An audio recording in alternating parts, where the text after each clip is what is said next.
Give me one Hello, my friends. quick second. Bring up the live. Oops, wrong live. Hey, Sniper. Sniper says, greetings again, Eric. Left a comment on the members video. It really resonated with me. Awesome. I will check it out after the live stream. Thank you, Sniper. It really resonated with me. Lesson 11, I believe, right? Sort of officially a day behind because of the technical trouble I was having with my phone. The technical thing was me. I was a technical thing that was gone haywire. Hey, Michael. Michael, how are you? Michael says, hey there, Yogi. How's your day been, guys? Hi, Betty. Betty, thank you so much for all that you do. Very much appreciate you, my friend. Zephyr says, yes, lesson 11. My meaningless thoughts are showing me a meaningless world. Not a whole lot of people get past that lesson, Sniper. One, who wants to recognize that they're having meaningless thoughts? Two, who wants to recognize that they live in a meaningless world? And three, who wants to take responsibility for that? Answer: no one. I struggled with that at first, and I came to the course already with a non-dualistic perspective from practicing yoga for a while. Let's see. Great Outdoors Adventure says, hey there, Mysteries Untold. You guys aren't going to start feuding again, are you? Do I have to keep you two separate? Do I have to keep Michael and Michael separate from each other? Is Michael being a bad influence on Michael? Betty says hello to everyone.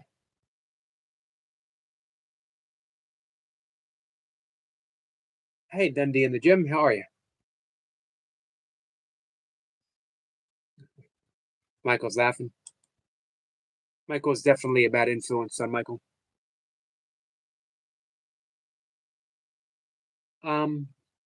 But man, what a great realization when you realize, one, your thoughts that you think you're thinking. Lesson 10 makes that pretty clear. The thoughts that you think you're thinking aren't really your thoughts. You're not really thinking them. Because when you see through the ego, even when you catch a little glimpse straight through the ego, and you see the falsity of the ego, then how can any thoughts that the ego have be yours? You're not the ego. The ego thinks in very simplistic terms. Me. What's in it for me? What's in it for me? What's in it for me? What's in it for me? Oh, and what's in it for me?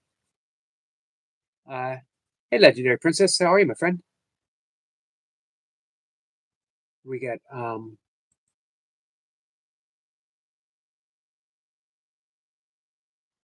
appreciate you being here.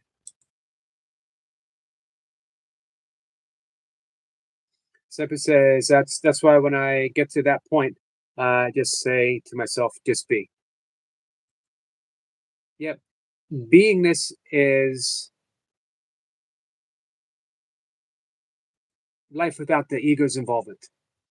Again, one of the things I love about the course is it doesn't demonize the ego, doesn't tell you to fight against the ego. It simply says see through the ego, and here's how. And it gives you a foolproof, gives you a 365-day course on actually how to do it. Remember, A Course in Miracles is asking for a miracle, and a miracle is simply a shift of perception.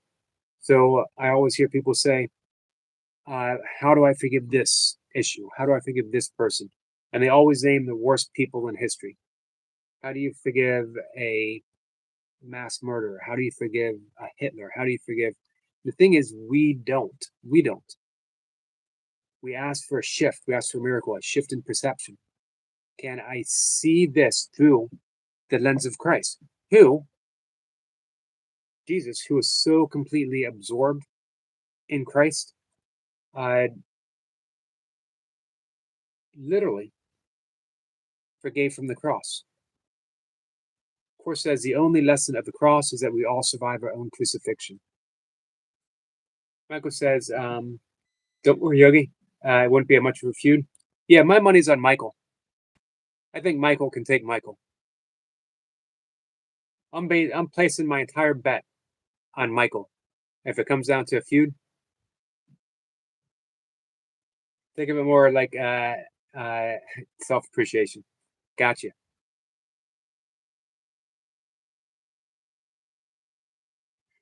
Sniper says ego wants drama, or wants the complete opposite of drama, and that's paranoia and resentment. Yep. Drama is self-perpetuates the illusion because the ego is involved. There's no drama in spirit. It's an impossibility. There's no drama in love, and if you're experiencing drama, it's not love, it's affection or lack of affection.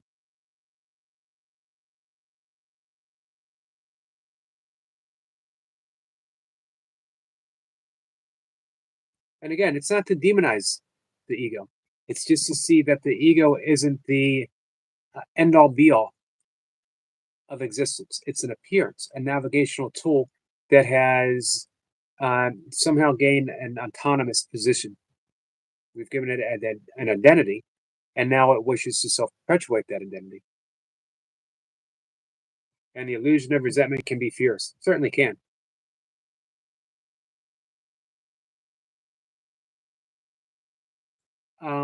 Now, of course, says it all stems from one emotion only. There's two emotions, and one is an illusion. There's two emotions, and one is many faceted.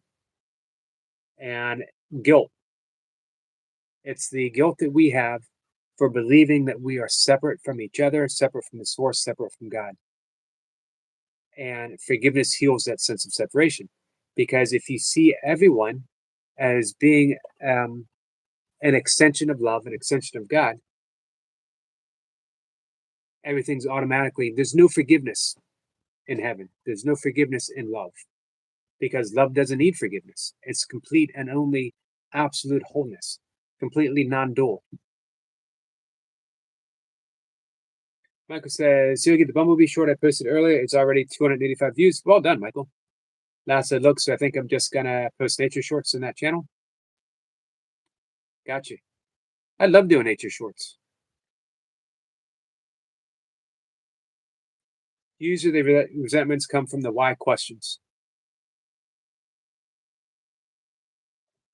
Yeah, I think that's why it's self-inquiry.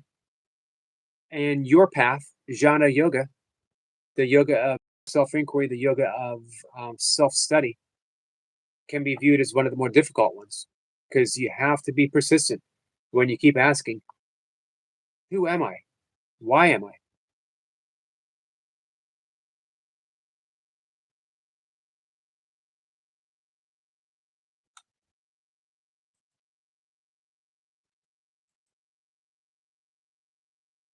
I think the most important, that's for lack of a better way of saying it, spiritual breakthrough is learning how to smile at the insistence of the ego.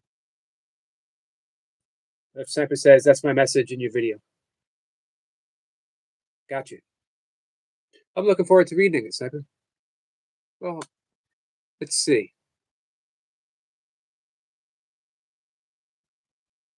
If I can bring it up.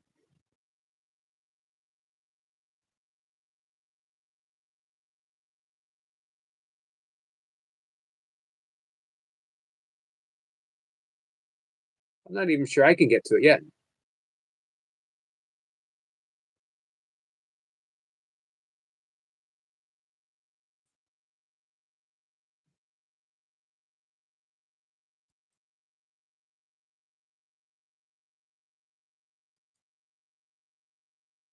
Let's see. Our individual paths. The meaning, this is a Scroll Sniper's comment to lesson 11. Let me read again. Lesson 11 says, My meaningless thoughts are showing me a meaningless world. Has a little practice to it. Now there's other thoughts. There's other thoughts that can actually show you a very meaningful world, or I can show you meaning itself. These are the thoughts of our original one and only mind. It's the mind that we share with God, that we are ideas within the mind of God, and ideas leave not their source, meaning we have never left the mind of God.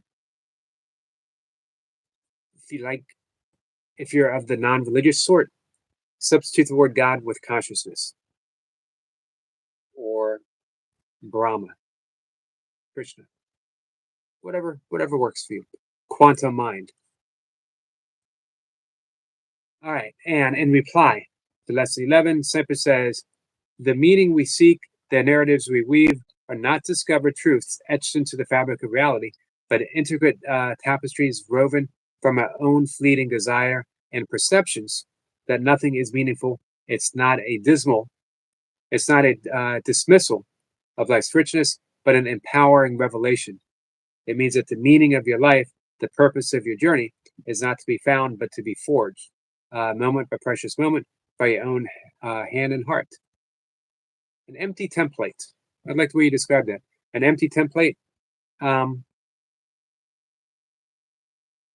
What a wonderful gift that you are not.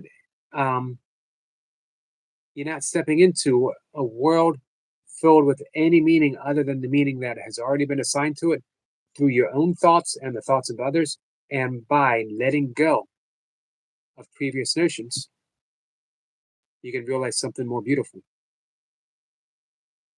So there is, as we continue through the lessons, not getting too far ahead, but in 3 more lessons, lesson 14, let me give you a little hint. Lesson 12, I am upset because I see a meaningless world. And lesson 13, a meaningless world engenders fear. But here's a great thought from lesson 14. God did not create a meaningless world. So if you look around and you see a meaningless world, you realize that your meaningless thoughts are projecting a meaningless world. And you also come to the realization that God did not create a meaningless world. There's a dichotomy there. There's a split that needs to be healed. The world that I'm seeing is not the world that God created. It's the world that my mind, through my own and creative efforts, endowed by being an extension of the mind of God, has created. And we made a mess of it. But we can fix it.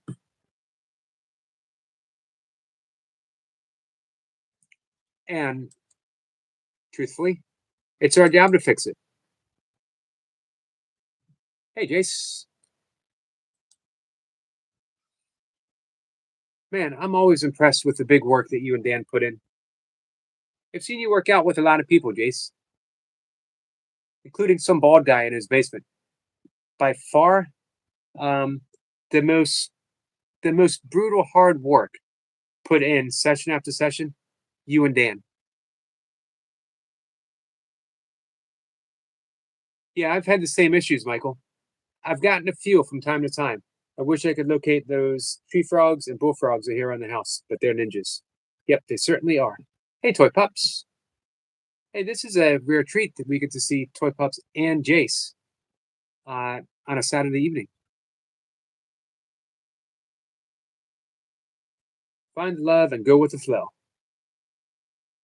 Words of wisdom. Smoke City almost had another good capture. I saw a bee fly inside and sit in the flower. Cool. But when I tried to make a video, it flew away. Yep, nature doesn't always cooperate with us, does it? Anna says, hi, Yogi. Hi, everyone. Anna, how are you, my friend? Appreciate everyone joining me on a Saturday night. Jay says, bald guy gave up on me. He prefers the kettle. Do you like the kettlebells?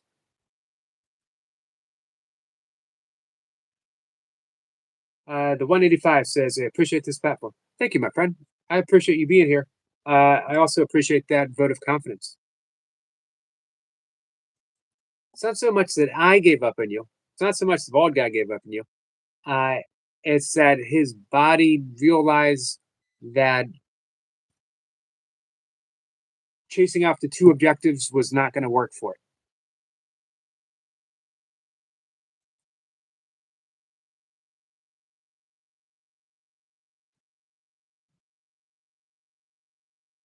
Bob will fix it. Jim tried, and that certainly didn't go too well for humanity. Did not.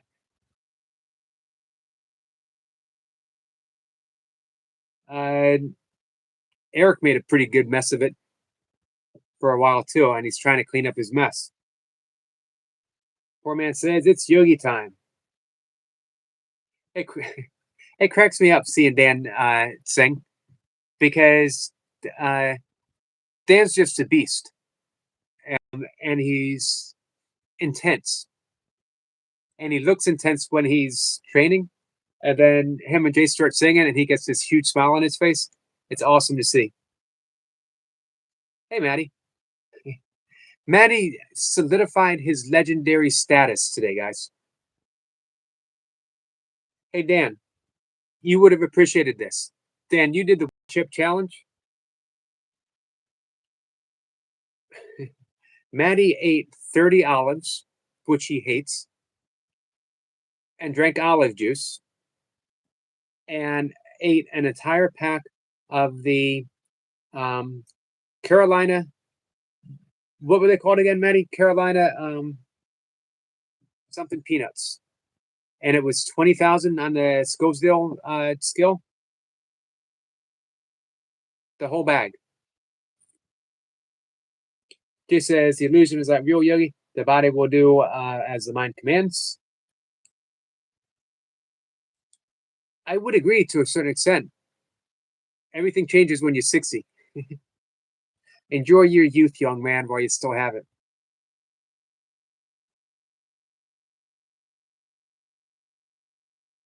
I could do both.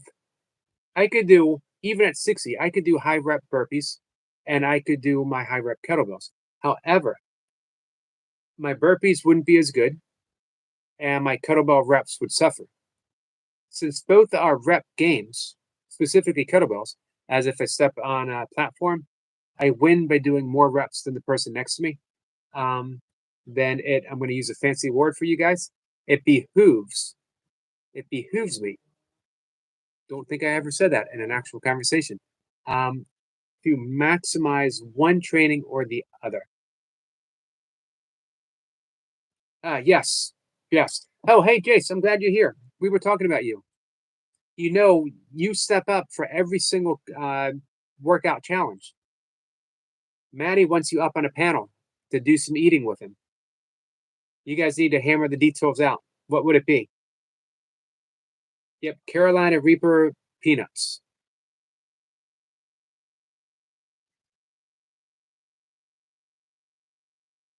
This episode's just with some bat footage I just captured and put in super slow.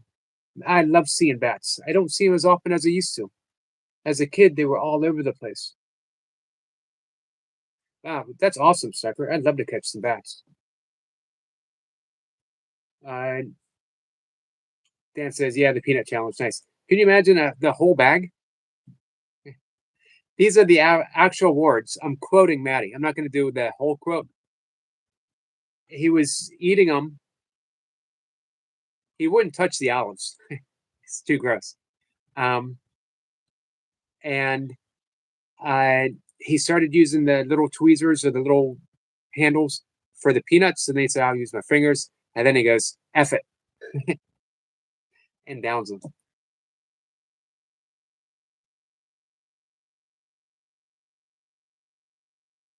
Carolina Reaper peanuts, 2.5 million Scovilles.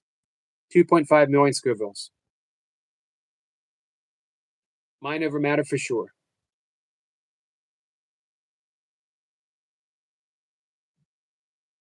Also ate a bit of the Reaper chili.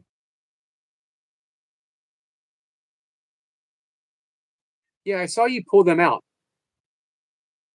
Jay says, yes, sir. Respect for it still. Nothing spicy for me, I'm afraid.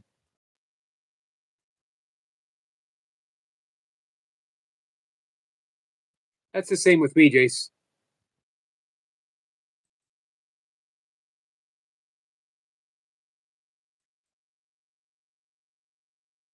Jace says, but if we're talking quantity, I'm in for sure. What about unusual? Maddie says, I'm sweating. I bet. You're gonna wake up, but there's gonna be like an outline of sweat when you wake up in the morning on your from your bed. Maybe even a burn mark.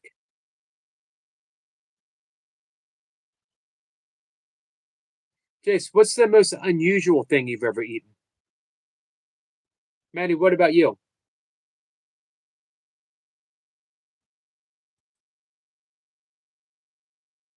I'd like to see you guys eat a durian. Never had one. Jace says, if you do the mushy peas, maybe persuaded. If we reduce it to mushy pea, and if we reduce that even further to an unmushed pea, and if we change the pea to a lentil, um, that doesn't sound bad. Jace, I'll eat a lentil for you.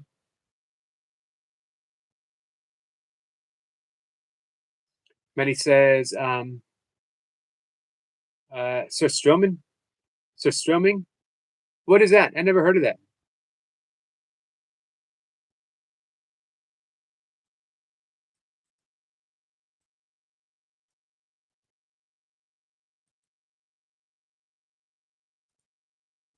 Let me look that up.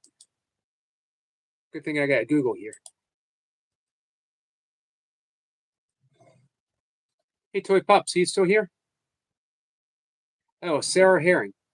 Slightly salted fermented Baltic Sea, traditional to Swedish cuisine since at least the 16th century. Why is there a picture of a guy making a face?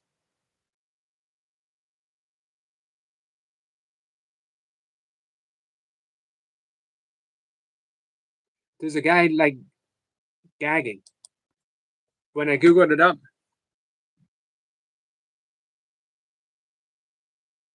that is foreboding.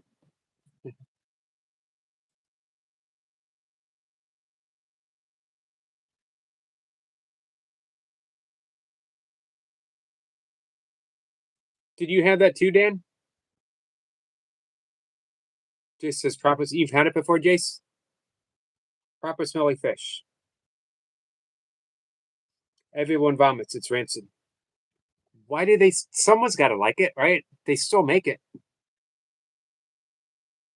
You guys ever heard of head cheese before? My father used to like head cheese.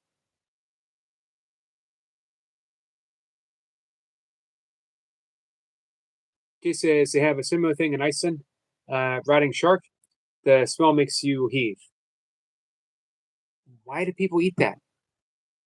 That's the thing with the durian. It's supposed to be like one of the tastiest fruits if you can get past the smell. It has like a, it smells like skunk.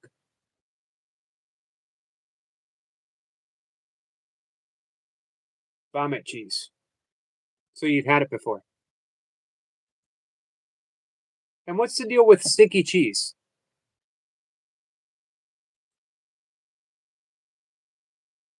Why does one want? Why does someone want a cheese that stinks?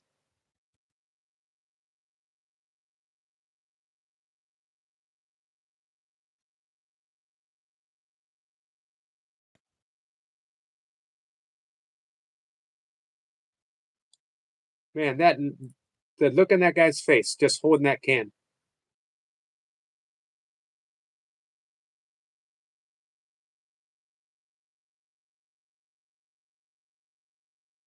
I wonder if there's a video of someone eating that.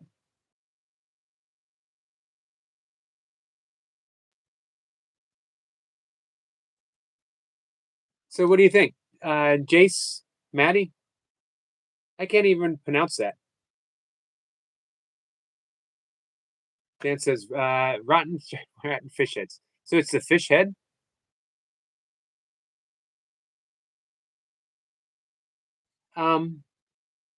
So Jace and Maddie eating rotten fish heads from a can.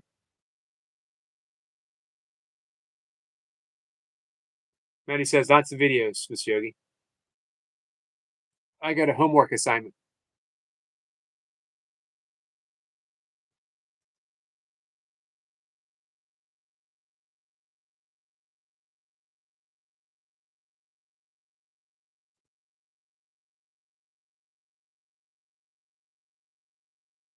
Seppa says provolone or provolone. I've heard both. And Asiago cheese, also known for their butyric acid content. Hey, Bob. Listening, driving. Hi, everyone. Hey, Bob. Hey, Bob, what's the weirdest thing? I know you might not be able to answer this. What's the weirdest thing you've ever eaten?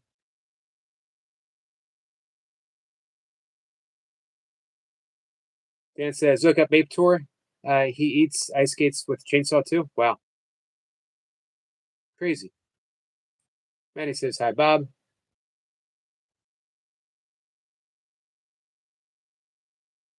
Soft shell crab. Man, I used to like soft shell crabs back when I ate crabs. Easier than eating regular crabs. Of course, you know, here in Baltimore, they pick crabs, which is a ridiculous thing to do.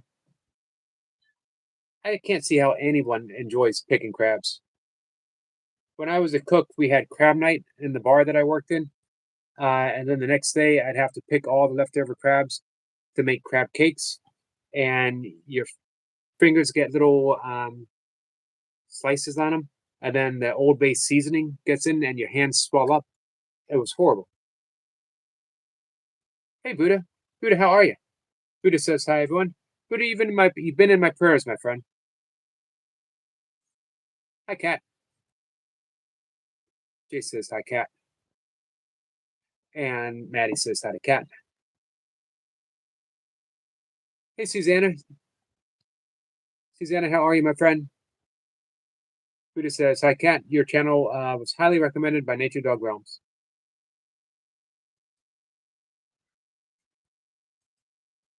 It's a awesome channel. I hope you see you there hanging out sometime, Buddha. Dan says, sup, Cat. Stephen says, hi, Cat and Jack. Look how much love Cat gets. Well deserved.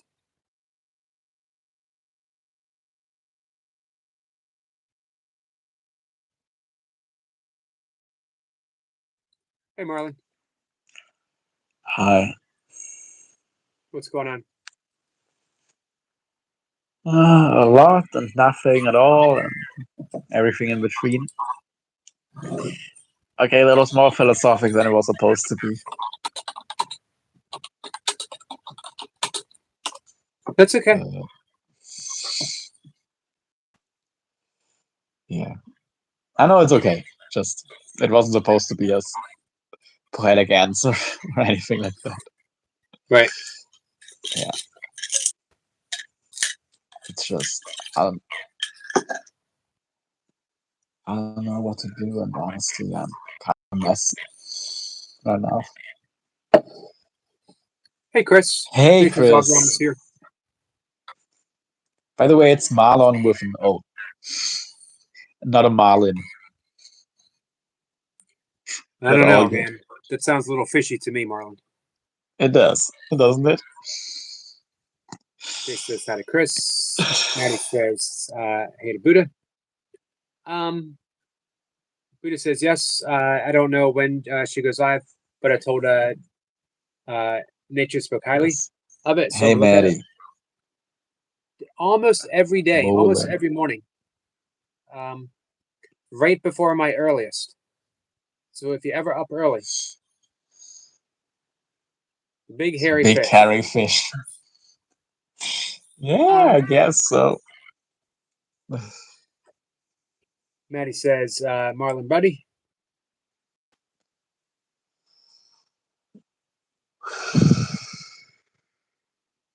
Chris says, Cat and Jack. Hey, Cat's here. Amazing. Yeah, of course she's here. It's Cat.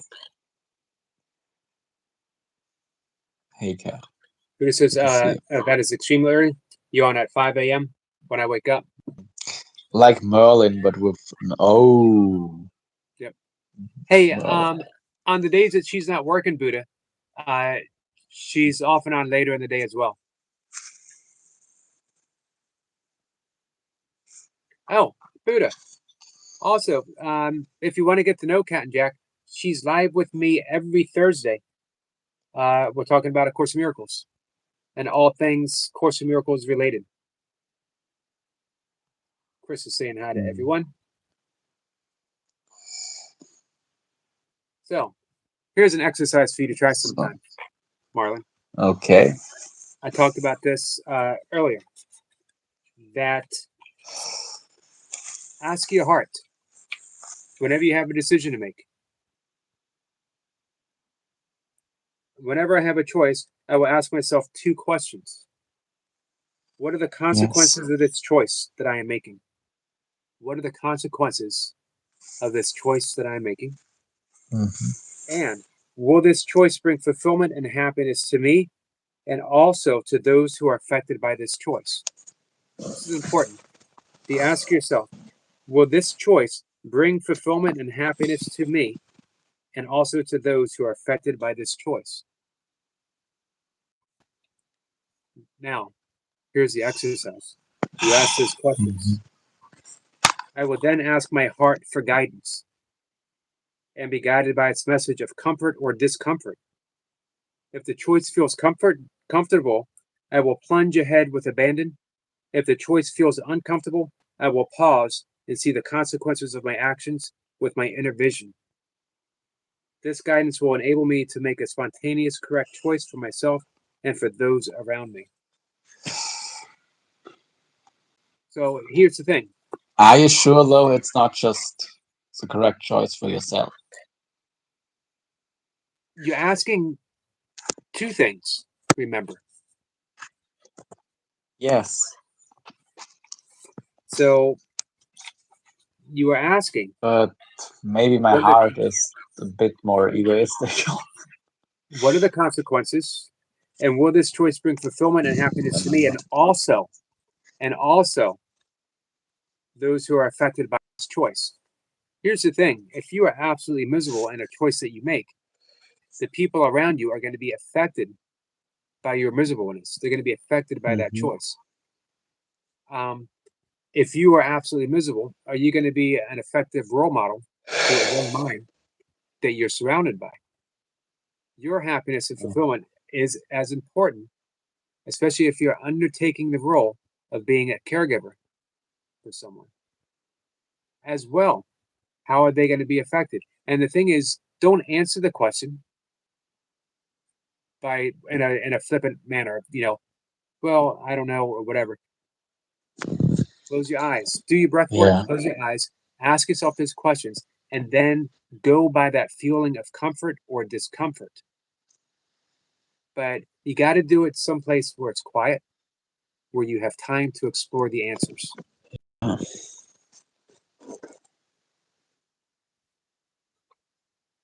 Well, on the thing that I was debating earlier,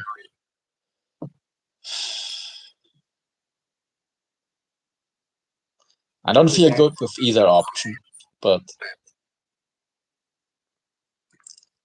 one makes my heart scream inside. Well, there's your answer.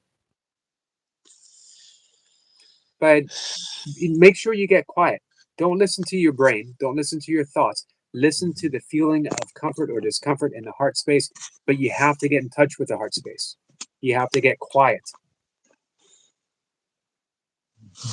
And in the meantime, quit torturing yourself over it until you make that decision.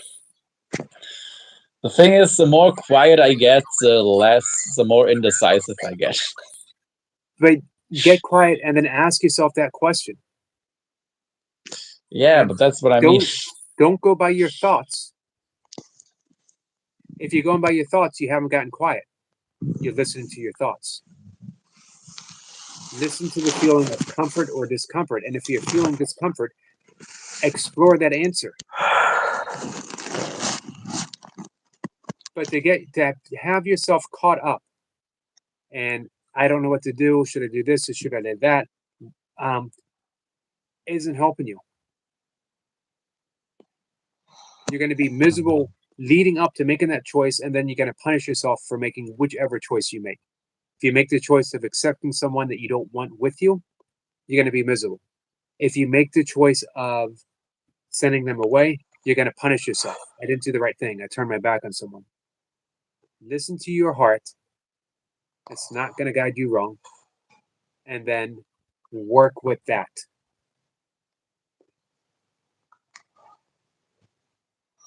Hey, Adam. Adam says, a big hit and run of love and peace and joy to all. Yes, I'm going to see Marlon dance next time. If you want to see him dance to a That's particular just- song,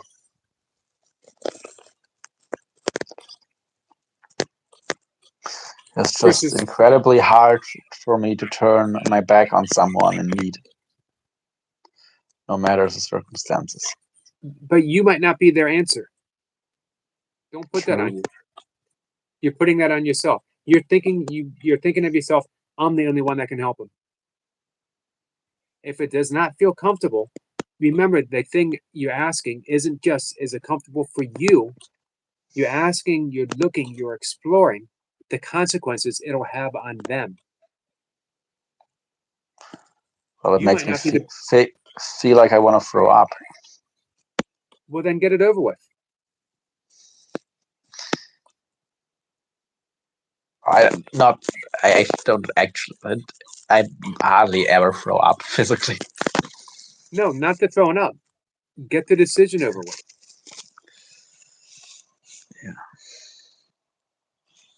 Can we maybe just right now do some breath work, and then I'll go into it again after that with a more relaxed and clear mind. Right.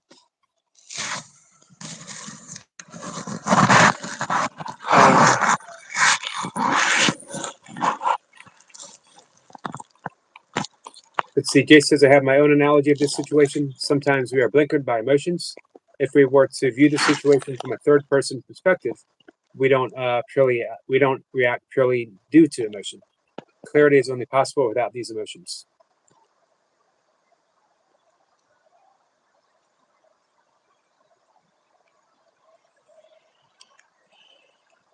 The important thing is to come to the conclusion, make the decision, set yourself free.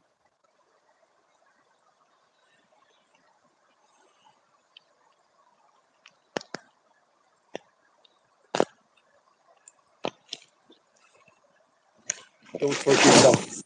Don't torture yourself over the choice that you make.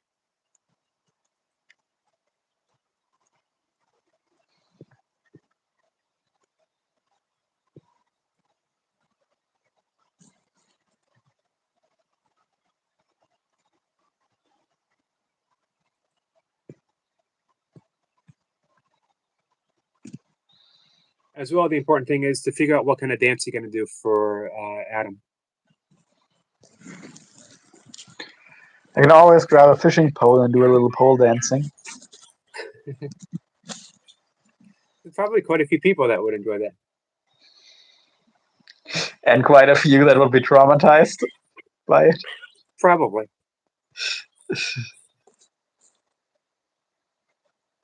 Buddha is back. Welcome back, Buddha.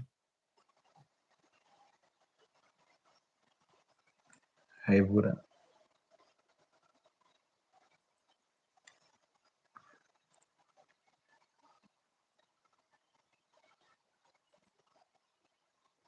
If you want tomorrow,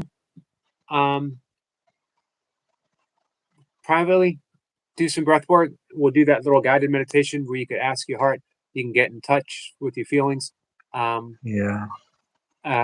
Remember, what you're going with is your heart response.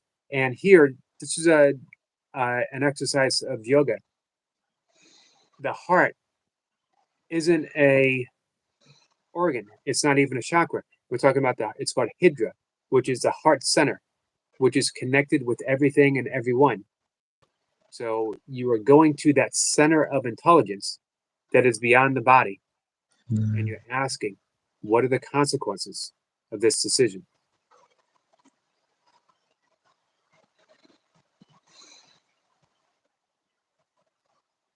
She says, Marlon, you got to wear a costume for that. Will be popular for sure. I don't really have any costumes. Of course, I can. There's some different things I could wear. But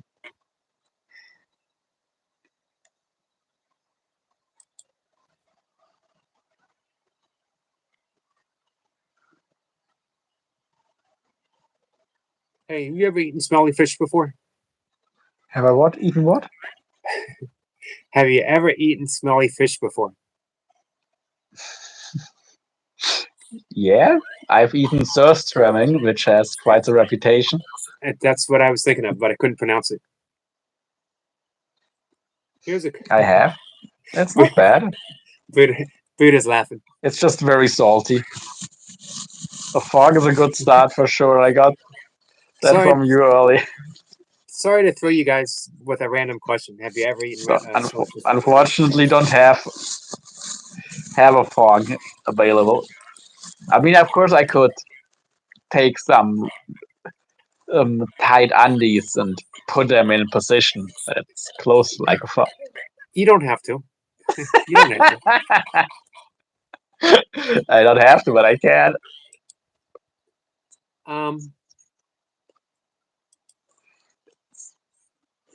Let's see.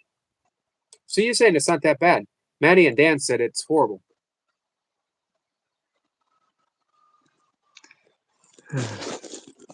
Said that many people like just they throw up immediately.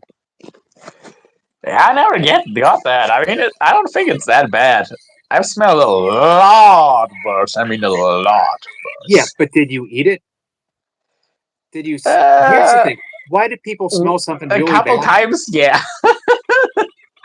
Why do people smell things really bad and go, huh, I wonder what it tastes like? I don't know. But if you know that it should still be fine, then No, it smells bad. If something smells bad, it's literally begging you, don't put it in your mouth. you clearly don't like cheese. I don't. Well, I don't eat cheese anymore. I used to like cheese, but if it smelled, I wouldn't eat it. But Why does anyone that's a good cheese. Is the one that really smells. gonna agree to disagree on that one? Hey, Duncan. Duncan, how are you? Duncan, we're talking about smelly cheese and smelly fish. What I haven't eaten yet is I don't actually know what they call it in English, but like fermented Greenland shark, which apparently reeks of urine because there's actually a high concentration of ammonia in the meat, and it needs to be fermented to not be poisonous for several weeks, up to several months before being eaten. By the way, that is a fish that takes 50, between 150 and 250 years to reach sexual maturity.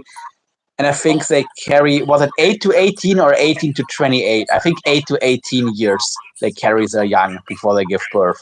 Well, yeah. Hey, Billy Bob. Billy Bob has beat smelly feet. But here's the thing. It sounds like it. Buddha says durian fruit makes your teeth sink. I heard we were talking about durian fruit as well. I've never had it. It's supposed to taste wonderful, but you got to get past the smell. Yep.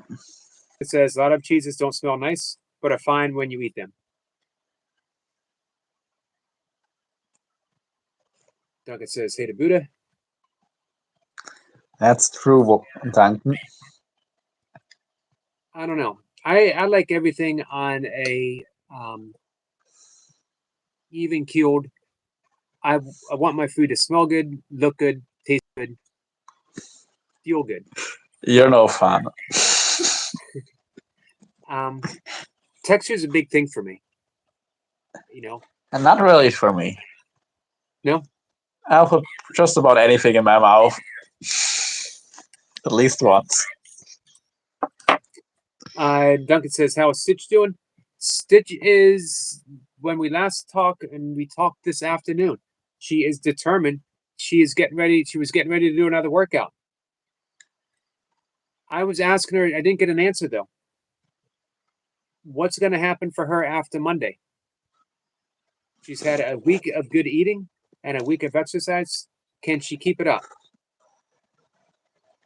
Jay says Marlon prefers his food while moving. Well, depends. If I'm actually gonna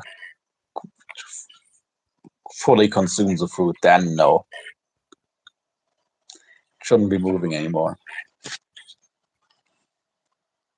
To just have a taste, maybe suck on it. That's a different story. And I'm gonna spare Yogi any more details. I appreciate that very much. Let's see. Duncan says, hey, does she know this, Duncan? On Monday, she was out one moderately sized ice cream. That's going to be awesome. Let's see, I have my cat real quick. All right, let me see. Anyone else want to come up for a few minutes? I'm going to give people a chance to come up and hang out for a few minutes.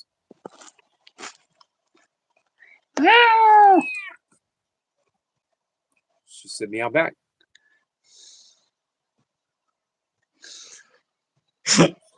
That's funny. By the way, how do your cats react to the heat? Because my cat isn't really eating now and has thrown up a few times today, and I'm not sure if it's just the weather or maybe my current emotional state that is making her not feel okay. I don't think there's anything physically wrong with her other than that. Right. My cats seem okay in the heat. Okay. Chris says she never acted like this just from the heat. That she was lethargic, right. Not like this. So that's of course another pretty clear thing for me. That would mean like, even if I might have the responsibility of being a decent person, I have a much more direct responsibility to be okay and take care of my cat because, well, I literally have her life in my hands. Yeah. Well, that's part of that question is how does my choice affect those? How does it affect those? And not just the one person regarding the question, but everyone else. Right. Hey, Josh. Yeah. Chris says texture is an issue. Or babies do indeed react to emotions. Yep. Mush and penis for all. Chris was saying texture is an issue with me, Yogi, with food. Yeah, me too. The only thing that I don't really like is like a dry, mealy texture and like a livery texture in meat. That's things that I'm not a fan of. Other than that, if it's not dry and mealy or livery, I don't really mind texture. And even with those textures, if the taste is really nice, then I'm still okay with it. Right.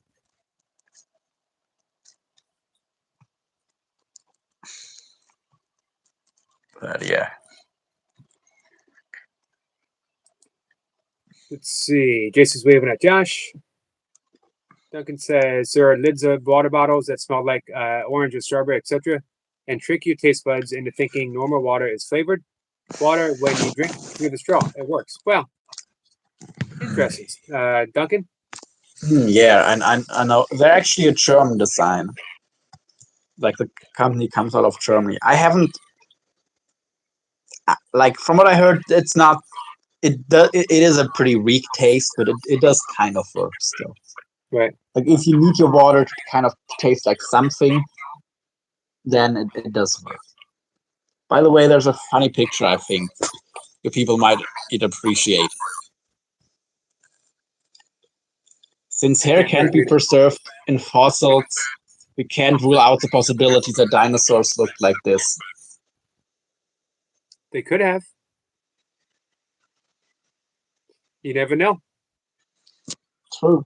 You really never know. Hey, Cheyenne. Cheyenne Sings is here. She says, hey, Cheyenne.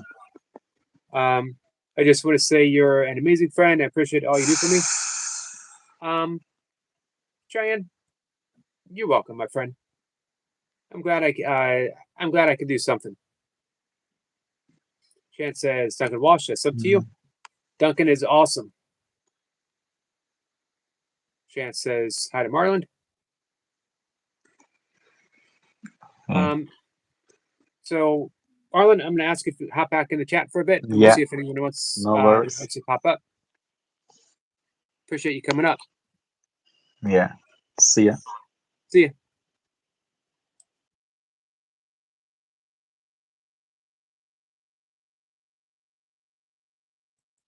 Who's next?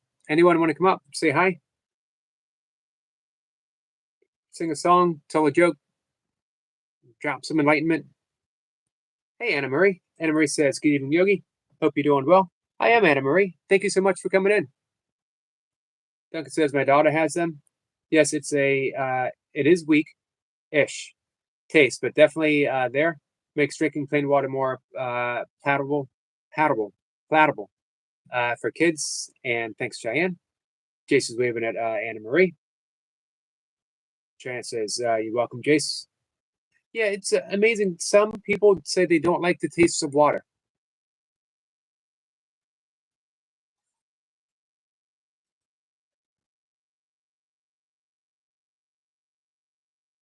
Actually, water and 1 cup of coffee a day. Water is all I drink, except for that 1 cup of coffee early in the morning. I would drink more if I could. I like coffee, but it does have an effect on my sleep. It did have an effect on some issues I was experiencing a while back.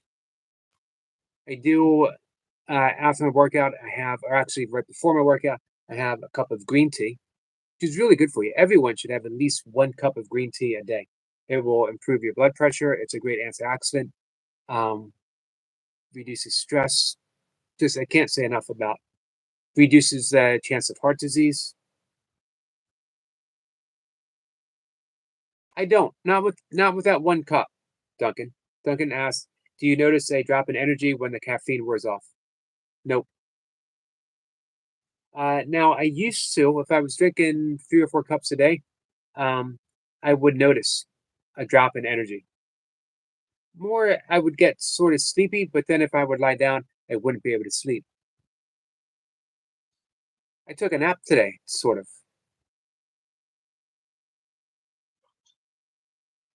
Hey, Jace, Hi, mate. what do we got? Water. Hey, how much water a day do you drink? Depends how many times I fill the glass. Or I normally carry one of these round and I do a creatine in the morning. Take that throughout the day and make sure that I put a couple of glasses of water with the creatine. Right. Hey, I noticed with your use of creatine, a lot of people complain about water retention, but you don't look like you're retaining any water whatsoever. It varies from different people. Obviously, what your metabolism does and your efficiency for being able to process and obviously use the creatine. How much water you have. Different things have to be taken into account. So you have to get that balance just right. So if anybody is going to start with creatine, start on quite a low dose, just slowly increase it. And then obviously stick to your recommended guidelines. They're there for a reason. Hi, Shahai. Hey, Shahan, oh yeah, watch this. Ready?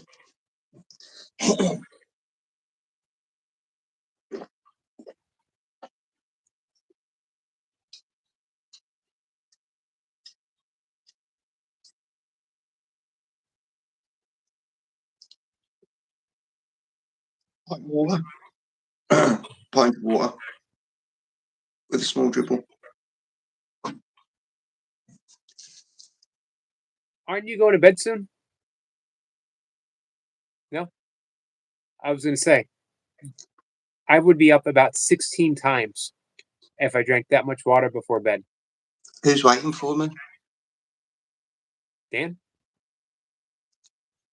Again? Round two. Fight. Well, And it's what? It's almost 11:30 for you. Yeah, 11:30. Wow. Anna Marie says, "Holy cow!" Age is but a number. What are you doing tomorrow? What am I doing tomorrow? I'm not fishing. I love that little group because that automatically tells me that the brain's gone into like double time. You've already got two answers prepared for me. You're just like, I'm just going to flip the coin and decide. I'm gonna outdo Jace. I'm gonna walk all the way to River 8. I might even walk to River 9. Look, just because that 4-head became a 5-head, it's not my fault. Anna Marie says I'd have to pee every 5 seconds. Me too. Little hands. Little hands. Whoa, You and he's Toy up Pups. he's up You his and Toy game. Pups. Think you could put one over on me? I have to pay homage where it's due. Shoulders Luna up. Big says he wants you to work out.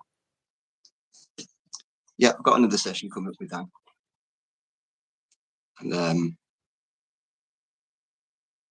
let's just go for 1,000 reps of different stuff.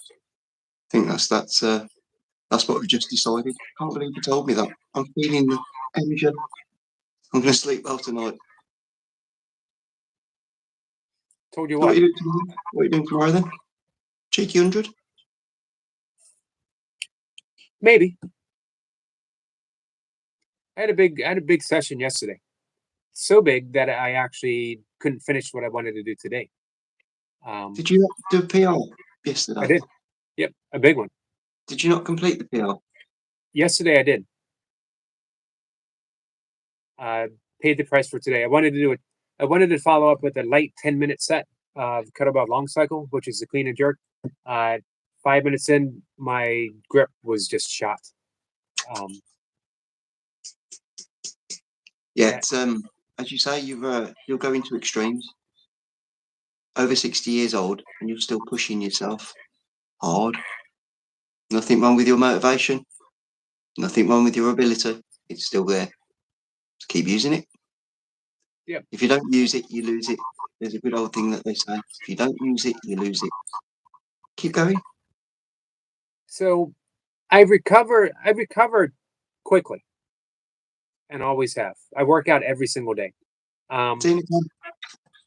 But I need to be particular about what I'm recovering from. I might be able to do 100 reps tomorrow. Perfect. Guess what? I got 3 sessions tomorrow then. That's Guess who else I'm working with tomorrow?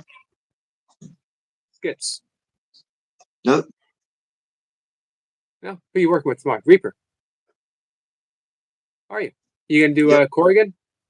Yeah, I could do core, and I think we're going to take him through the shoulder session, which Dan's taught me so much with these things. Wow. Where did they come from? Working in 3 weeks. On my back, all these little muscles that are just between in my back. That's a tough muscle. The rear delts. Yeah, but people at Mark's been saying I've got some crazy delt definition. He said it's going really, really 6 minutes. I apologise for staying over an extra minute, but Stay as long as you want. The progress it's amazing. Big shout out to Dan. He's taken me to the next little level. Obviously, we learn. We're all able to learn all the time. Doesn't matter our age or experience. We can still learn new things, and from everybody. So it doesn't matter. We sometimes think that the smallest little thing is irrelevant, but they can be the most important little things. So always give that open mind approach and stay positive. Staying positive really puts a good outlook on things, and it makes your decisions better. It makes you think better, makes you react better, makes you perform better. So remember that little thing, that positive energy, always. It'll bring you that love. And with that, I'm going to go and get ready, set up the stream. Do you see the poll? Which poll?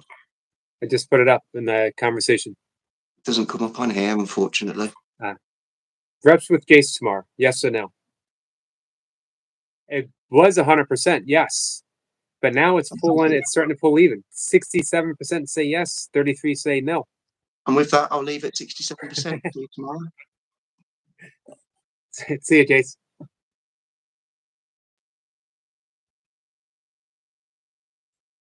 Sure, hi, it's nice to see you, my friend. So, Anne-Marie, if you click the in the description box, there's a link. Buddha says, I didn't understand that you guys look like twins. Yogi, isn't he the same age as you? I'm actually almost 10 years older than Jace. That would be Jace's much older brother. We're at 60 and 40.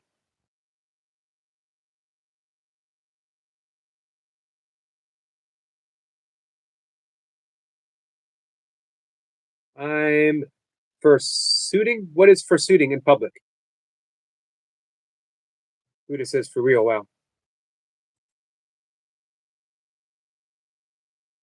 Yep. Jace is a youngster. Jace says, "Wow, Buddha, shots fired." Shots fired. You can take that as a compliment. She thinks you look old and wise, Jace. Buddha says, "You look great for 60, Yogi." My mom's 62. Oh my God, she thinks she is my sister. I'm like, what? Buddha says, no shots fired. I was just saying the truth.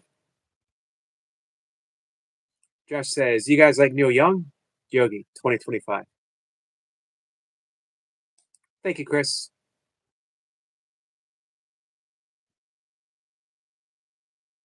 Did you say Jace was 40 or 50? Jace is 51. So I'm 9 years older.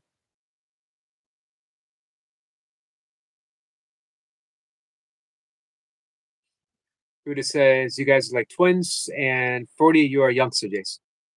40, he's 41, actually. Or I'm sorry, 51. I might have inadvertently said 40.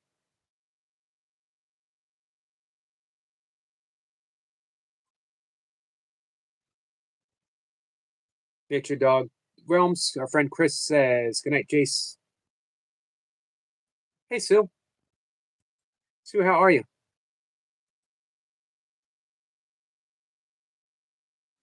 Shai says, my answer, yes. Shai, how are you, my friend?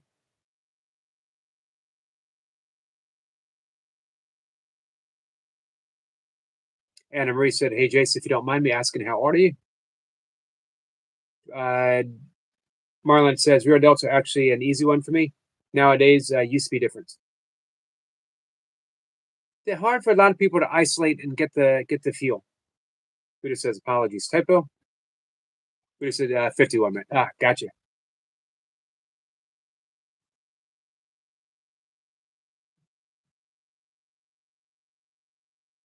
Buddha says, okay, that makes sense. 52, Jace, not bad. And awesome, Jace, you look great for your age and mature.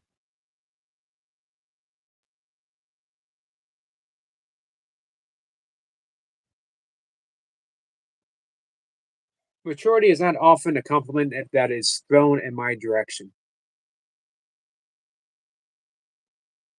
Duncan says, do you know if Stitch is doing the same workout each time? That I don't know.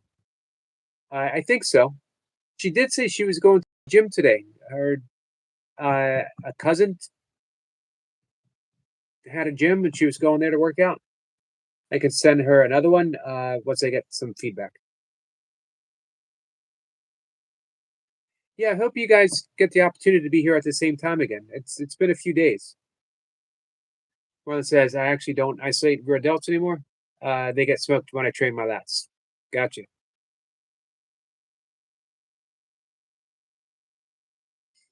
Chris says, just when Sue, I wish sunny days for you and no more rain. I think almost all next week we're supposed to get rain here in Maryland. Sue says, my age goes up, but my maturity level goes down. We can get, at a certain age, we can get away with it.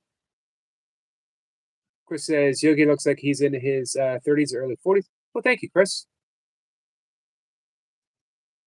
It's the magic of distance through a camera lens. Shahai says, I'm good, Yogi. I'm glad, Shahai.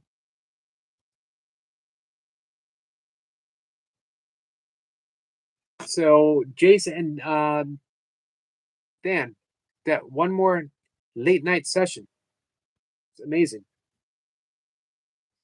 Chris says, just when Sue, you are so funny.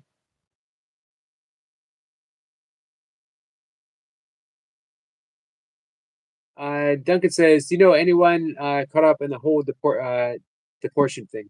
Not personally, but I have a lot of neighbors who are very, very scared. And they know people. Shahai says, my favorite personality, Yogi. Well, thank you, Shahai. Shahai, you are such a sweet and kind and loving person. I appreciate your presence, and I appreciate the warm welcome you give whenever I get the opportunity to hang out with you on your live stream. Peter says, I dated a 50-year-old Yogi. They kept calling, asking, where are you? And very immature, like an 18-year-old. And I was in my 30s, and I said, let's see. I went on 2 dates. He was annoying me with the questions. So I just said, bye. This is not good. This is not going to work, period.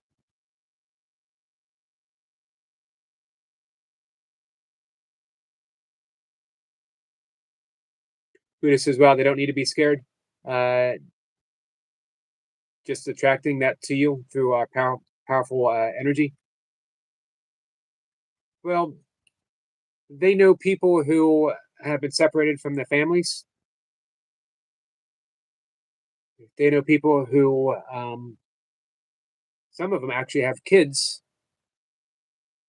They are taking care of kids of parents who were picked up and are in a holding cell somewhere.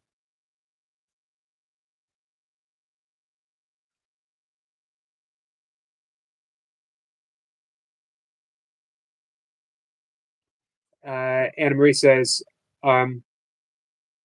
oh, rain is heading your way, Miss Yogi. That's been raining for a week straight. We have a few more days of it here in North Carolina. Oh yeah, that's your rain. We're gonna have it almost every day this week.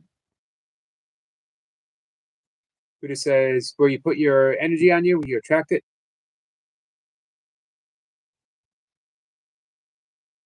It's sad indeed. It is sad. It is sad, Buddha. Shahai says, I'm happy. You are a very happy person. I always appreciate that. Yeah, Buddha, about dating that older person. It's sad in relationships that age doesn't always translate to maturity within a relationship. As a matter of fact, in some cases, that sense of insecurity seems to grow. Sue says, I weeded out some from under the trellis, and now the critters are having a blast with the seeds that I uncovered. I bet you, particularly the squirrels. Buddha says, yes, I heard about them. Hey, CC, watch out, ice is coming.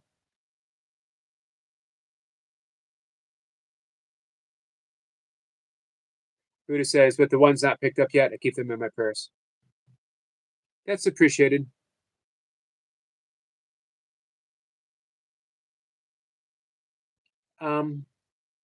Yeah, we have as a lot of places do nowadays, rather large population of immigrants. I've never inquired whether anyone is legal or illegal. I welcome anyone and everyone who comes under my sphere of influence. No questions asked. I don't need to ask questions about that. Buddha says, I just figured if he was older, it would be less stressful, but no, so just went back to being single. Been single since 28. How do you feel? Are you open to the possibility of a relationship? CC says, so to Jace.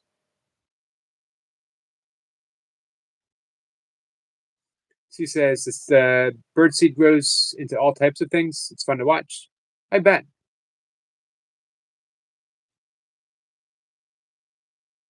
Buddha says, hey, just one Sue. And Anna Marie says, by the way, Anna Marie is such a pretty name. That is no more than true. Age does not translate to maturity. My daughter's father is 18 years older than I am, and he was mature in our relationship by no means.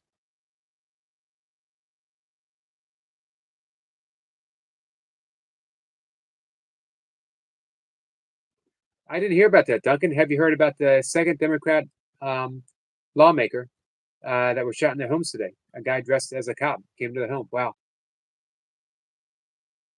CC says, U.S. Constitution, all who seek freedom are welcome into the USA. Buddha says it's very peaceful. It means open borders. Shahai says, I like your company, your stream, your videos, and your way of work. Thank you. Thank you so much. I appreciate your comments.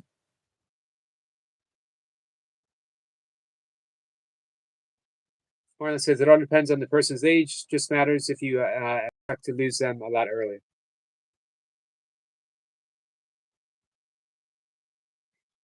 CC has an opinion about the president. Shirley says, Duncan, the murderer at large is hiding out in my neighborhood now. Well, Shirley, be safe. Is everyone self-isolating? Jai says, way.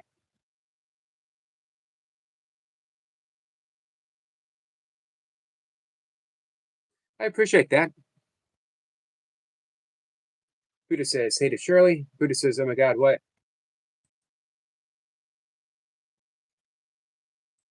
Yeah, I hope your neighborhood is, everyone is self-isolating, being safe.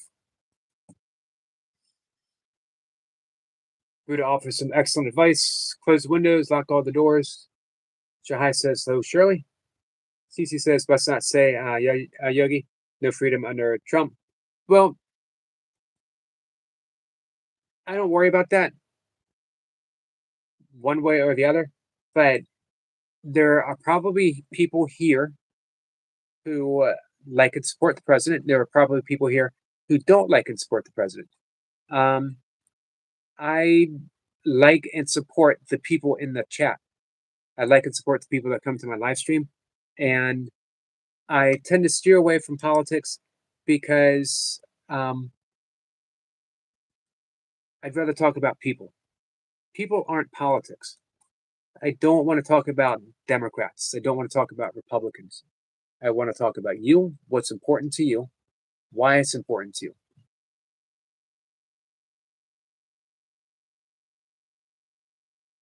I think most people listening to me could guess my politics, probably, which is fine. I don't just, it's not a topic of concern here. I think maybe only a handful of times have we ever touched upon politics. Eric LaPointe and I have had a few talks, one or two, politics, talking about our differences, which are vary. We have differences in political thinking, but I'm an Eric LaPointe fan. He doesn't have to think like me for me to love and appreciate Eric LaPointe. And I know that Eric LaPointe doesn't care my political views at all. So why drag him into the conversations? Jace is off now. His live Send love and positivity. Positivity. Thank you, Jace. You know what I mean, CC?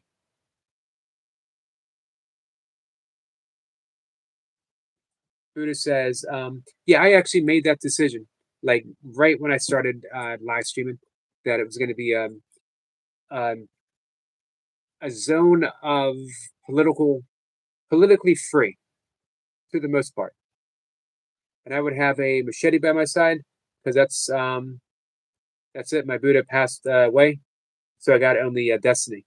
I need to protect her and my mom. So if it was me, yes, I would have my machete next to me. I love that you will protect your family, those you care of, Buddha. We got some love from Shahai. He says Trump has his own personal plane, worked on it in the PTBO Ontario.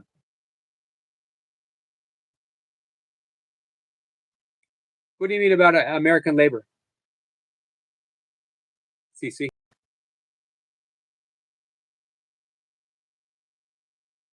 Shahai says, Jace, thank you so much. Anna Marie says there's a time and a place for everything. Agreed. Agreed. You know, again, I want people to come here and have a place where they can leave stuff behind. There's thousands of places to talk politics. So why have this one be one?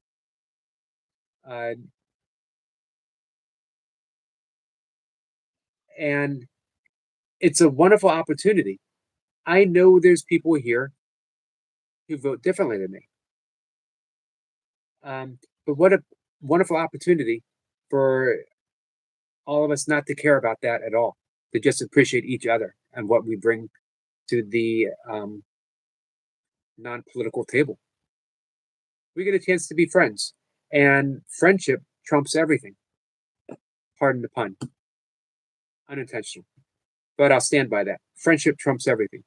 My love for each and every one of you absolutely trumps anything that has to do with any political thinking whatsoever.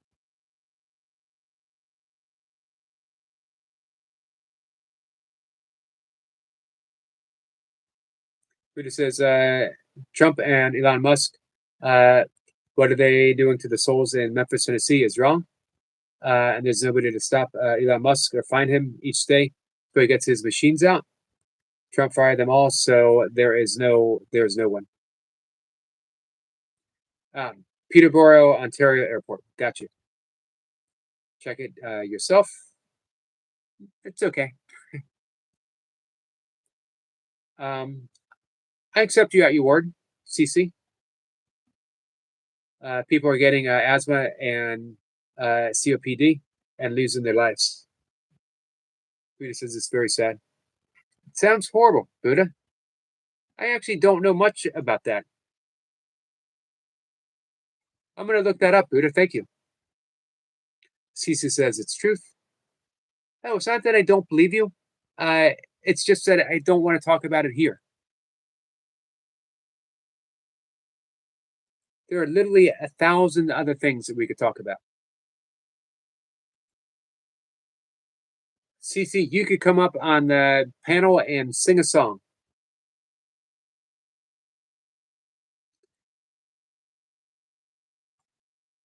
Duncan says, the only thing I'll say is that romantic relationships with stark political differences rarely end well.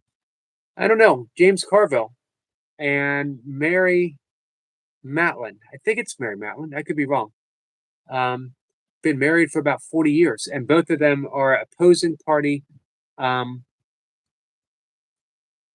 pundits. CC says, I'm no singer. That hasn't stopped me from singing. And I am definitely no singer. We've had some really good singers come up and sing, though.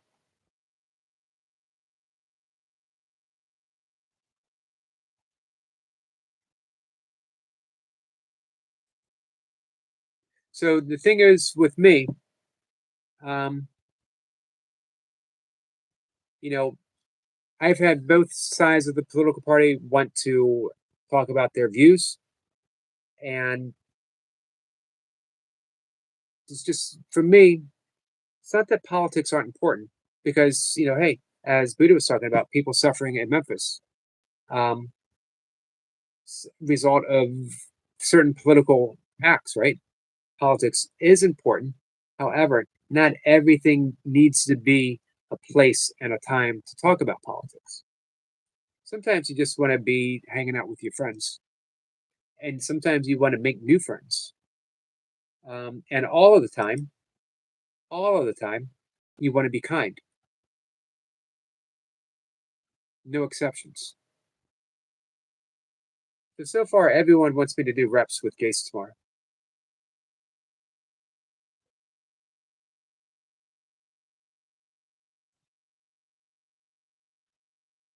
Anna Marie says, that's not true, Miss Yogi. You have an amazing voice. Well, thank you so much, Anna Marie.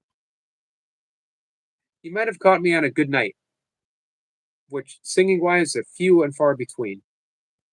I sang twice yesterday, and one was pretty bad. It's hard to mess up a Willie Nelson song. I love singers like Willie Nelson, like Neil Young, like Bob Dylan, who you would never think they have a great voice, but they sound wonderful.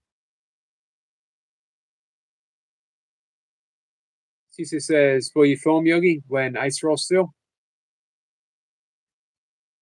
I don't know what I would do. To be honest with you. MK says, change channels on my official accounts. I have a strict no religion, no politics rule, and try to keep out of chats that dive into that, to not be hypocritical when I delete messages on my lines. That makes sense. We need Yogi on The Voice. We do not need Yogi on The Voice. I think, on a rare occasion where I might not sound too bad when I sing, it's along the Bob Dylan, Neil Young, Willie Nelson. That you don't need a great voice to sometimes sound good.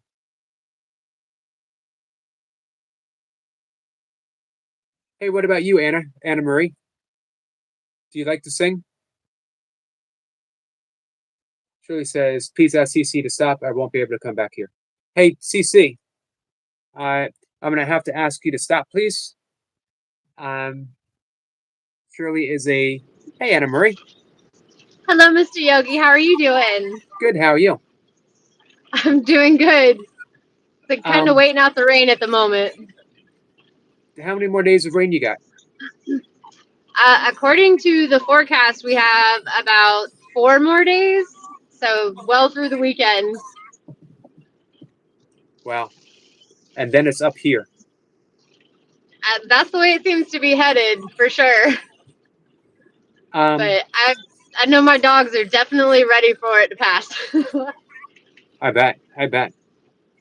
Give me 1 second here. No worries. CC, it's not about asking questions or having an opinion. It's that we're a very specific group, a very specific community. And it's not a political community. It is a community of outreach and friendship and kindness, forgiveness, and working out and having fun. Shirley is a wonderful, wonderful, wonderful friend. I value her as part, and she has come here because of the fact of what we are. So we don't want to change it in the other direction. So I hope you can accept that. So, did you come up to sing? No, yeah. No, not me. I bet you have a lovely voice. Depends on who you ask. Right. Yeah, that's the way I feel. But, I like to sing, but I kind of like to sing to myself. Right. Have you ever been caught singing in your car to a favorite song and you look over? I most definitely have. Yeah, me too. I'm definitely one of those people that probably annoys people. I like to ride around with my windows down and my music loud, and I don't care really who else hears me. That's kind of my safe space. What so what kind of music are you blasting? It depends on the day. Kind of depends on how I'm feeling. Some days we might be listening to like Frank Sinatra and the Rat Pack, and some days it's a little more like Cher or Shakira. Well, that's a pretty eclectic mix.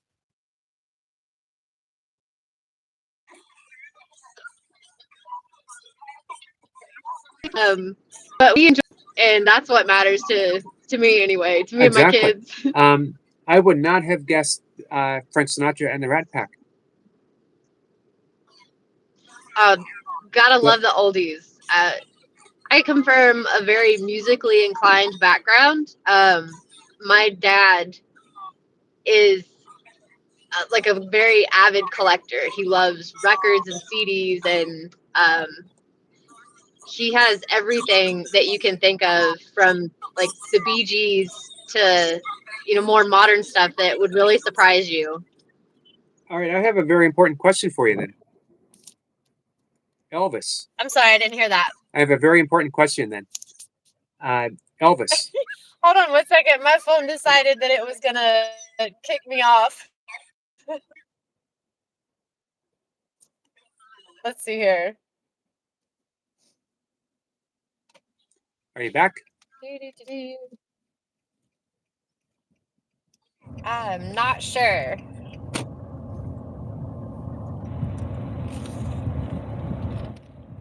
Let's see.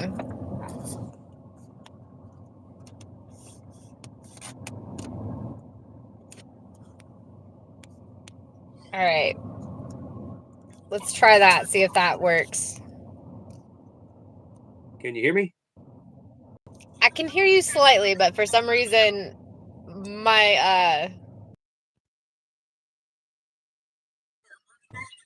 we're going through my car, and now I can't hear anything.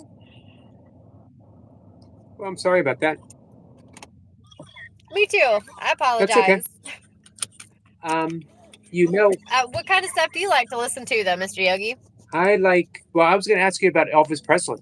Yes or no? Oh, you gotta love the king. You gotta love the king. Absolutely. I like everything from old country to I like classical music as well.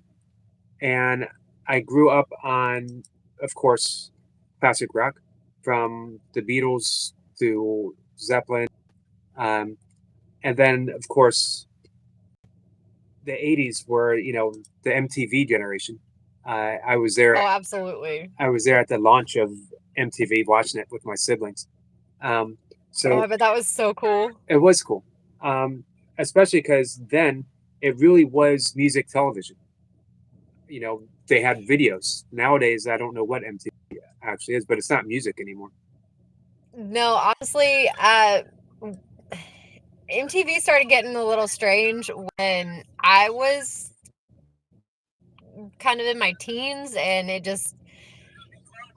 was more Girls Gone Wild than it was actual music anymore. So what it is today, I absolutely couldn't tell you. By the way, our friend MK Fishing says, by the way, you're absolutely lovely, Anna Marie. Thank you. And Shahai Kitchen Vlog says, hello to co-host. I'm also a big fan of jazz music. I love some good jazz music. My daughter loves anything with a saxophone, which I think is so cool because she's at a very impressionable age. She's 5, so it right now is like really where she's kind of figuring out what she really likes and doesn't like. And the fact that she loves music the way she does, just it makes my heart happy. Did she have any interest in an instrument? I'm not totally sure yet. She kind of seems like she seems a little interested, but not quite brave enough to try it yet, but now that school's out, we're gonna have a little bit more time to actually be able to do stuff like go to the music store and just hang out for a while, so she can, actually experience more things. Um, Sorry, I had a giant mosquito trying to get me. how many kids do you have? I have two. I have a little boy and a little girl, and it So- is interesting. I bet.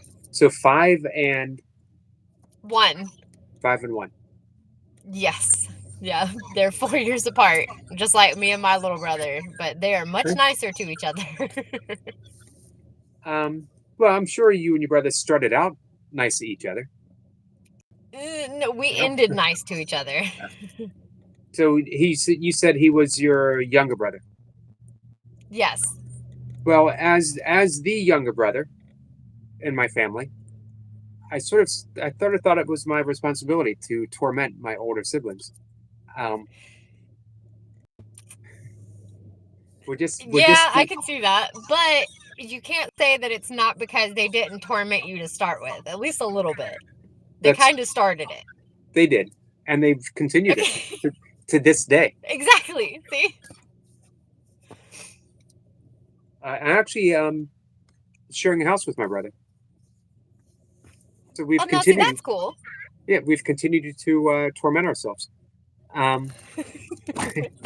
When I got divorced, my father was caregiving for my mom who had Alzheimer's, and Oh, man.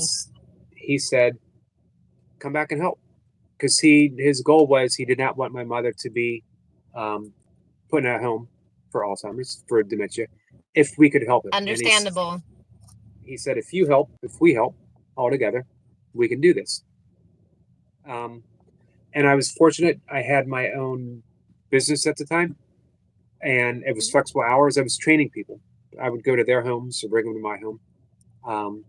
And I kept my home gym at my ex-wife's house. So it worked out great.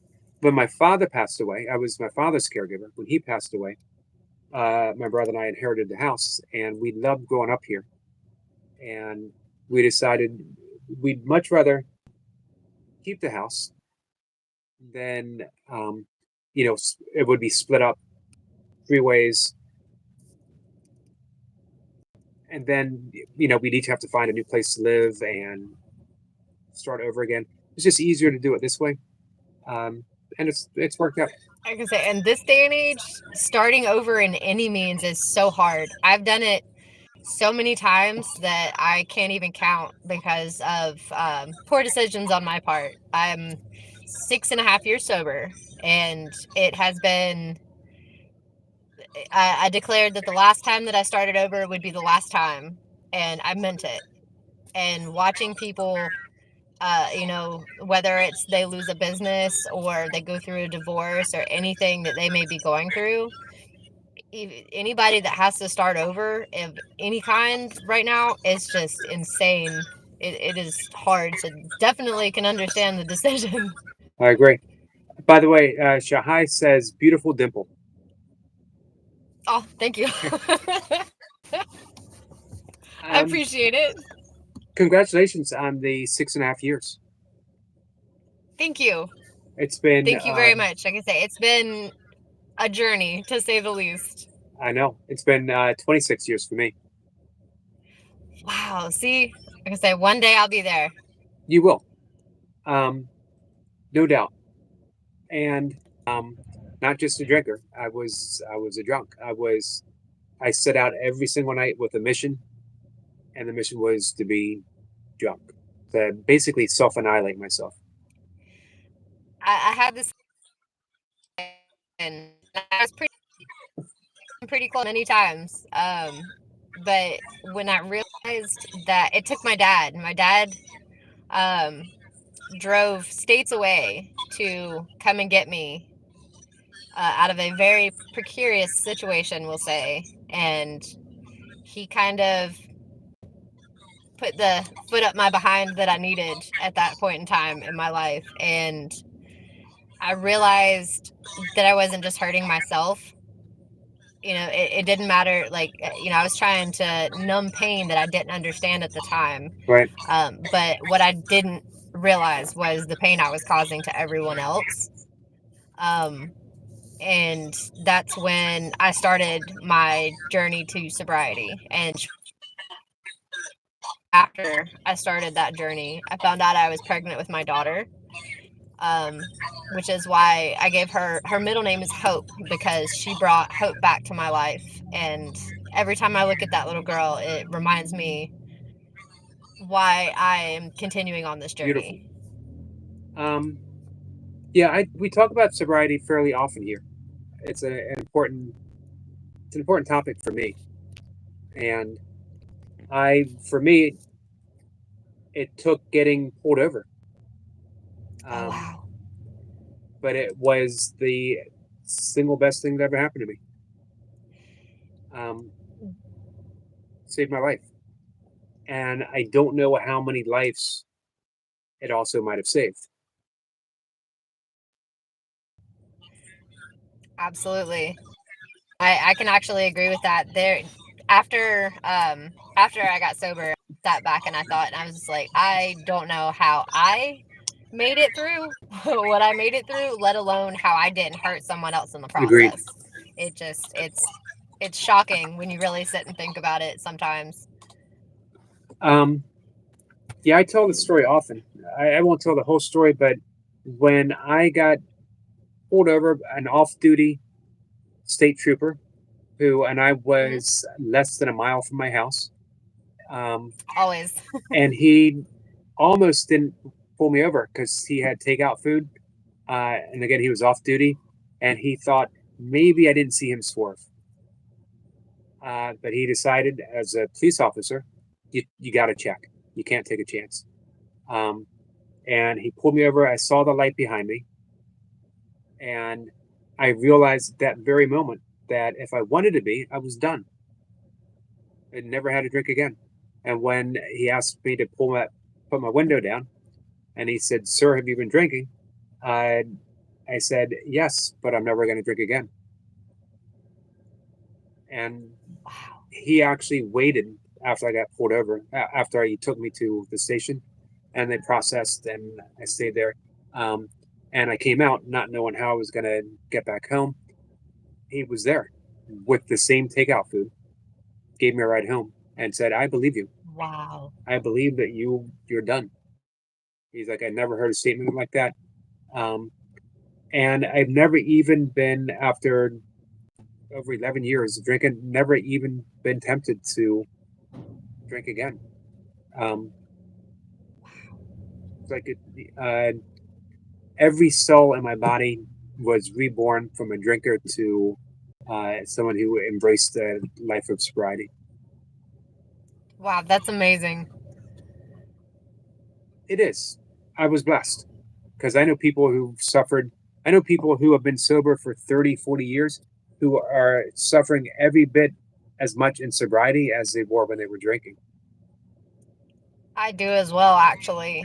And like, I have a brother, older brother, who he's one that cries wolf a lot. He claims he'll get himself into a situation and then be mad at everybody but himself because of the situation he's in, when all he knows that all it would take was him, taking that step to actually getting sober, getting help.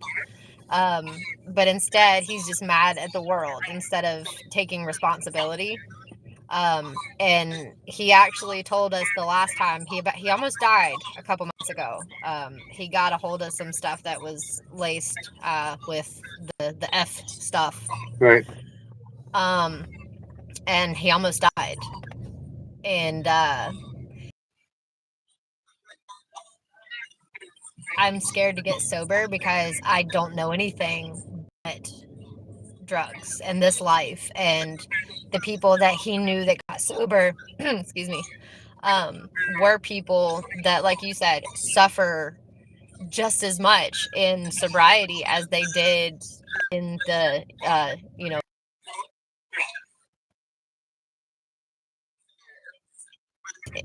when you have that kind of negative, I can completely understand how it's hard to see the light in sobriety. I can definitely see it, because it took me a while to find it. Like, it's a scary first step. It is. For sure. Because if you're gonna suffer either way, then why not? In that viewpoint, why not suffer less by drinking? At least you're doing something that you love to do. Right? But it can. I think type of psychological suffering is optional. You don't have to suffer in your sobriety. Absolutely. I'm glad that you stepped into a more joyful sobriety. Me too, honestly. And I'm very blessed, because it took a lot to get my support system back, because, like I said, I had hurt people that I didn't even realize I had hurt. Like my parents.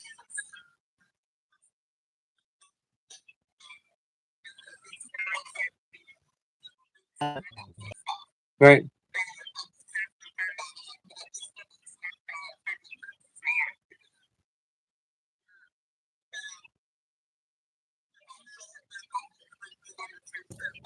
They definitely give me another swift kick, that's for sure. We got to have people who hold us accountable. We have to have people who hold us Sorry, go accountable. ahead. It's important. Absolutely. No, and I definitely, like you said, I'm definitely very thankful and very blessed to have the joy that I have in my life. Were Very you much so. practicing the steps? Actually, I didn't. I tried, but like I went to meetings, and I tried to do the steps, and I found that instead of actually using the meetings for what they were for, I was doing the complete opposite. Because for some reason, when you're not sober, you tend to kind of gravitate towards other people who are not sober. Right. And it was like at every meeting, I would find that one person that was there to find the people who weren't serious and to make money off of them, is the way I'll put it. So it didn't work for me. But I finally found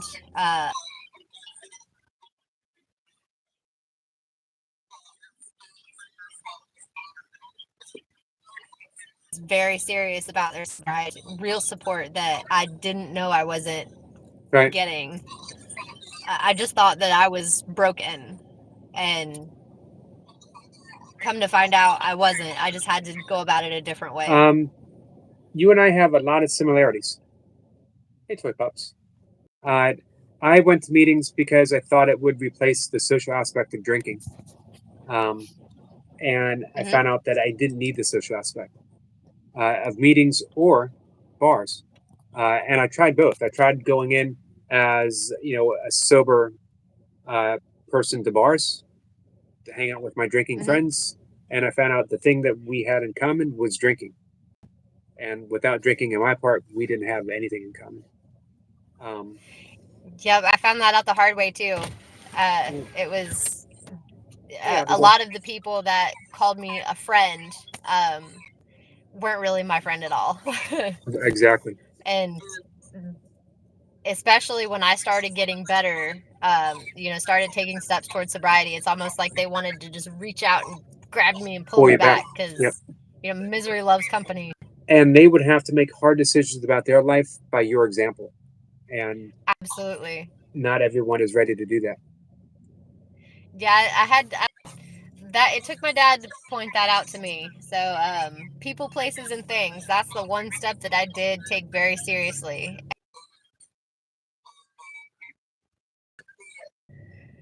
Just completely changing. I changed my phone number, changed my location, didn't tell anybody that wasn't, there to help me and really help me. And haven't looked back since. Good for you. Absolutely amazing. Anna Marie, I'm glad you popped up so we could have this conversation. Unexpectedly. I'm glad I could too. Unexpectedly, that we were able to share these stories with each other. Very inspirational. I was gonna say the same about you. You're very inspirational, and it not just to me, to so many other people. Yeah, I've heard many good things about you, so it's an absolute pleasure to get to talk to you. Oh, well, thank you so much. Anytime you want to come up, and we'll continue our conversation and take it into some unexplored territories as well. One thing that I found is when we talk about sobriety, it literally leads to miracles. Because I agree. we've been given a gift that in our drinking days we probably thought we didn't deserve. But now we get to see how all these gifts are unfolding. And it's for me, it's just always so rewarding to talk about this and to talk to someone like you. Well, I appreciate it. It's very rewarding for me as well. And thank you so much for having me on. You're welcome. I'm going to go to bed in just a minute. Otherwise, I'd keep talking to you. No worries. Actually, I need to make my way home anyway because the rain has finally slowed up enough that I think I'm going to try to make it that direction. Awesome. So you have a wonderful night. Thank you. Toy Pups, this is our new friend, Anna Marie. I hope she is up above in the conversation. I hope everyone takes an opportunity to reach out and connect with Anna Marie. We just had an awesome conversation about music and sobriety. Abigail says, love you guys. I love you too. Abigail says, nice to meet you here. So I'm glad I hung in a little bit longer. All right, so it looks like I got to do some reps with Jace in the morning. 67% of you guys voted against me. You voted to punish me. But I'll do it. And I'm going to go to bed. Tomorrow, as promised, I'm going to sing the angriest song ever written.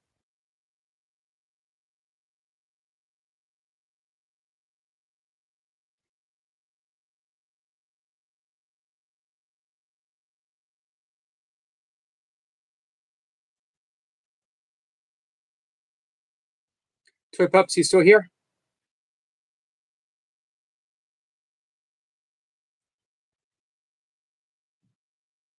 Hey, chat. Our friend checking out is here, says 100%. Thank you, my friend. I appreciate you being here. We're wrapping things up. I'm actually a little late. It was well worth staying up later. Let's see. I think probably Cat and Jack might be asleep already. We're getting some rest or getting ready to sleep. Hopefully, be able to reach out and say hi to her tomorrow. With that, I love you guys. Cece, if you're still here,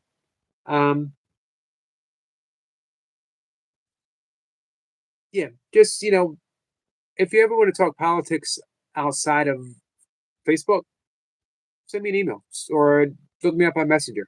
But I definitely want to keep this a political free zone. I value my friends too much. I would hate for someone as valuable as Shirley to feel uncomfortable here for any reason whatsoever, and I will do what it takes to make sure that she stays comfortable. Anna Marie says, sorry for running you late, Miss Yogi. No, it was a valuable conversation, and not only that, I enjoyed it, and I enjoyed getting to know you. It was absolutely a pleasure getting to talk with you. I hope we can do it again soon. Open door policy, my friend. Anytime you see it, come on up. I'm live 3 times a day. And 2 of those times, we have it up for people to come up and hang out with me. All right, guys, I'm going to bed. I love you. I'll see you tomorrow. Have a good night. Be safe, whatever you're doing. Shirley, be safe, my friend.